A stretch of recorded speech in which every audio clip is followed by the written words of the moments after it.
The suspect is a 2013 South Korean action spy film directed by Won Shin-yun. An illegitimate immigrant named Jae-dong resides in a slum in South Korea at the beginning of the film. Jae-dong encounters Choi, a girl, one day. Choi, a documentary filmmaker, wanted to interview Jae-dong for an exclusive interview since she was interested in North Korean spies. However, Jae-dong paid her no mind. Choi's coworker confronts her about her persistence in following this unpleasant man. He advised her to hire a North Korean detective known for his politeness. Just like Chui, Jae-dong is a private car driver who transports passengers on a daily basis. His vehicle even has a photograph, which may inspire him to persevere and face challenges head-on. One fateful night, Jae-dong crosses paths with an elderly man named Park Gun-ho, who is also an immigrant from Korea, much like Jae-dong. Here, even he achieved success. Independently, he runs a business. Jae-dong was a North Korean agent, and Park Gun-ho knows this. Tragically, Jae-dong's family died, and that's why he came to this place. At Jae-dong's residence, Park Gun-ho is met by Gun-ho's servant, who presents Jae-dong with a document purportedly from Gun-ho. Jae-dong sees an address written on the paper. When Jae-dong was leaving, he suspected anything because all of the CCTV cameras were off.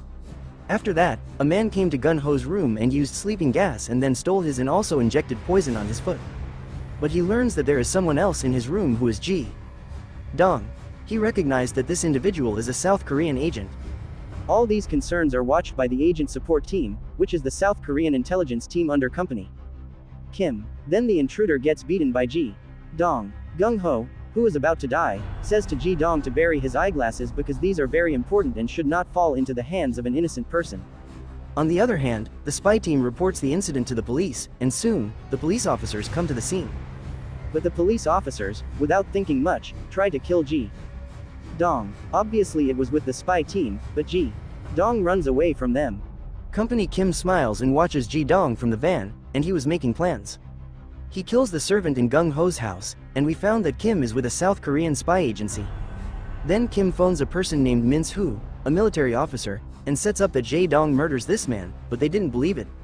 Suddenly a man received calls from Jae-dong. As he received them, the man was asking Jae-dong for his location again and again, and then Jae-dong understood that a South Korean spy had collected them beside his house. A South Korean spy is hunting for his home. Obviously, these individuals want to kill Jae-dong. So Jae-dong manages to escape through a secret door to Cho's car and asks him to go. Meanwhile, NSIA Director Kim reports to the military high-ups. He reports that last night the chairman of the HYJO organization, Gun-ho, was assassinated. The persons behind it are under investigation, a former North Korean spy named Jae-dong. Chairman Gun-ho, as a North Korean envoy, was set to attend a meeting in which North and South Korea's relationship was going to be discussed. And Jae-dong did not want to let this peace conversation succeed. And that's why he killed Chairman Gun-ho, and the responsibility of seeking Jae-dong is handed to Colonel Min-se, who dispatches spies to North Korea. So, I am here with a special visitor, who is an expert in capturing the thief, but Choi expects that Jae-dong will share his story with him so that he may shoot this story on the TV as a documentary. In reality, Choi intends to develop a TV series called Give Hope to Defectors. Meanwhile, there is news linked to the assassination of Chairman Gan on every TV channel. So, Jae-dong dashes away from the car as soon as he sees the news. Because he realizes that he is being framed. Meanwhile, at the headquarters of the Korean Soviet Intelligence NSA, Min-se questions the director Kim why they didn't tell me the fact that the product is defective from Jae-dong. Actually, Min-se knows the Jae-dong already. But Kim doesn't answer his query. So, he says that Jae-dong is a professional, and he doesn't even need a pistol to execute such a task. This can't be his job, but Director Kim merely says that your job is only to catch Jae-dong, and in this work, your junior Captain Joe will support you. Who is a specialist in wiretaping. After this, Captain Joe tells his team who is Jae-dong and what he can do. Captain Joe claims that Jae-dong has trained at the Panyang military training camp, and it is reported that this camp is North Korea's hardest training camp, where agents are given physical and mental training, and very few individuals pass out from this camp. After Jae-dong's training, he was dispatched on several missions, and Jae-dong used to be North Korea's best spy. Jae-dong was going to the place assigned to him by Gun-ho. In NISA headquarters, Min-se reviews Jae's call history, and there they found the name documentary filmmaker. They invite them for an interrogation, but Choi doesn't say anything at first, but after hearing what Jae-dong has done, Choi was startled. Director Kim is notified by another agent that we have caught Jae-dong. Kim tells him to bring Gunho's eyeglasses to school. Yeah, and kill Ji-dong. And we get to know now that director Kim is after Gano's spectacles from the beginning. And those glasses are with Ji-dong. But before going, this man reveals that he found a paper at Ji-dong's house. The address of the man is Lee Gwang, and ironically, Lee Gwang is a North Korean defector, but now he has become a citizen of South Korea. So Kim advises, keep an eye on Lee Gwang, and if you need it, knock it down. Meanwhile, Gdong wants to phone one of his teammates, but Minsa has tapped all Gdong's contacts. So Minsa interrupts Gdong's call and says, I have spoken to you after a long time. Mr. Ji-dong remembers his Hong Kong assignment when Ji-dong killed all the members of Min Se's crew. But he left Min Se alive because Min Se's wife and children are also there. Ji-dong then abandoned this effort to protect this boat. At present, Min Se says that he will chase Ji-dong at whatever cost. But Ji-dong emphasizes that he did not kill the chairman. He is only being utilized like a scapegoat, but Ji-dong warns him he is being treated like a scapegoat. But Minsiko Gdong, so Gdong tells him about the real killer. Includes his eyeglasses. Gdong adds, I just have one job left, and when I accomplish it, I'll submit. If possible, find out the real killers and reasons of the chairman. This is when the G-dog tells him an address and cuts the phone off. But then Choi comes up and explains that G-dog is actually on a suicide mission. He's looking for the man who killed the G-dog's wife and child. The G-dog doesn't even want to survive. He's only burning in the fire of revenge every day. The same G-dog reaches Lee Gwang's residence. I've been seeking you for years. Tell me, why did you kill my wife and child? What were his last words? In truth, since G-Dragon had abandoned the mission to Hong Kong, he was considered a traitor, and Ji-dong's family was ordered to be executed. And following these orders, the individual who slaughtered Ji-dong's family was Lee Gwang himself. Lee Gwang wants to show Ji-dong by writing something on his hand. And coincidentally, this sniper is also a North Korean deserter who was a former spy. But now he is working for the South Korean intelligence. That is, Lee Kwang and this sharpshooter are together. After this, the combat between Ji-dong and this sniper starts. And then Ji-dong kills him. The sniper sees him near the wood window when he approaches in front of a large crowd, and when Minse's team reaches to the sniper, they realize that he is the sniper who was working without Minse's order. So, Minse directly goes to the director, Kim, and speaks to him on the phone. In agreement with this, Kim says that classes that Jadon has are very important to national security, and it does not matter what Jadon had prepared or what she had not prepared. In this incident, Min Sok says, I had a doubt earlier, but now I am absolutely certain that you're using North Korean defectors like a puppet and controlling them like a puppet. Especially North Korean spies. You're having them do filthy work instead of letting them take refuge in South Korea. But Kim doesn't care about these things. He only tells him to do his job. After this, Min Se tells Captain Joe to investigate the murder case of Chairman Gon Ho and find out the real cause of his death. Min Se himself goes to the police station and reviews the forensic report of Gon Ho, which is plainly phony. Then he threatens the cops and finds out that Gon Ho was slain by an agent. Then, after an inquiry, Captain Joe reveals that Jae Dong was transported back to North Korea, where he was named as a renegade. When they tried to hang him on the rope, Jae Dong realized that the county had slain her wife and daughter. So Jae Dong miraculously escapes from there to take revenge. Actually, Lig Wang was assigned to kill Jae Dong's wife and children, but he knows them very well. That's why he couldn't kill them, but there was a second agent who killed them. Later, Lig Wang killed the agent and arrived in South Korea, where Director Kim recruited him. Captain, that Choi was right. Jae Dong just wants to kill Lig Wang. Jae Dong remembers that his daughter was alive, remembering from the writing from Lig Wang's palm.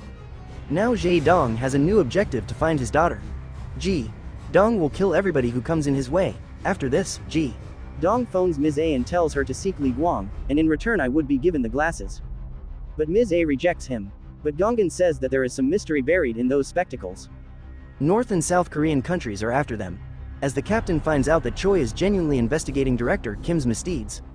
And Choi knows that Kim hires North Korean defectors and uses them like puppets.